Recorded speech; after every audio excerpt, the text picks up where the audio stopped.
আসসালামু আলাইকুম এভরিওয়ান, কেমন আছেন? আজকে বিকেলের নাস্তাতে তৈরি করে নিচ্ছি এই মজাদার পিঠা।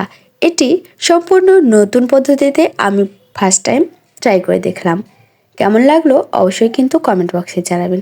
তো এখানে আমি দু ধরনের বাদাম দিয়ে দিয়েছি, কাঠবাদাম দিয়ে দিয়েছি আর চীনাবাদাম দিয়ে দিয়েছি। তারপর দিয়ে দিয়েছি কিশমিশ। কিশমিশ আমি আগে থেকেই পানিতে ভিজিয়ে রেখেছিলাম, তারপর পরিষ্কার করে ধুয়ে নিয়ে দিয়ে দিয়েছি। এরপর এখানে মিল্ক পাউডার অ্যাড করে দিচ্ছি। এখানে আমি মিল্ক পাউডার 3 চামচ পরিমাণ দিয়েছি। আর এখানে একটি ডিম অ্যাড করে দিয়েছি। আর চিনি দিয়ে দিলাম এখানে পরিমাণ মতো 4 চামচের মতো। খুব অল্প পরিমাণে লবণ দিয়ে দিলাম। এই যে ব্লেন্ড করে নিয়েছি। ব্যাটারটা এরকম হবে, অনেক বেশি ঘনত্ব হওয়া যাবে না, একটু পাতলাই রেখে দিতে হবে। এই যে আপনাদের সুবিধার জন্য আমি একটু দেখিয়ে দিচ্ছি। আর এখানে আমি গমের আটা নিয়েছি, যেটা প্যাকেটে থাকে সেই আটাটি নিয়েছি আমি, এবং চাকনি দিয়ে সুন্দর করে চেলে নিচ্ছি। আবারও চেলে নিচ্ছি।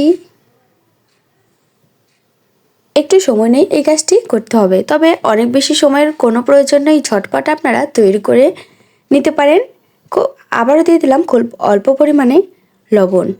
বাসায় যদি ছোটো বাবু থাকে তাহলে তাদের এই রেসিপিটি দিতে পারেন, যারা বাদাম খেতে পছন্দ করে না বা কিশমিশ খেতে পছন্দ করে না। সেই জন্যই আমার আপুটি এই পদ্ধতি করে তাকে পুষ্টিকর এই খাবারটি খাইয়েছে। আর আমার অনেক ভালো লেগেছে, কি বলবো, অনেক মজার এই পিঠাটি। এই যে এখন ফ্রাই প্যানে তেল ব্রাশ করে নিলাম। অনেক বেশি তেল দেওয়ারও প্রয়োজন নেই, খুব অল্প পরিমাণে তেল নিয়ে কড়াইতে একটু তেল ব্রাশ করে নিয়ে দিলেই হয়ে যাবে।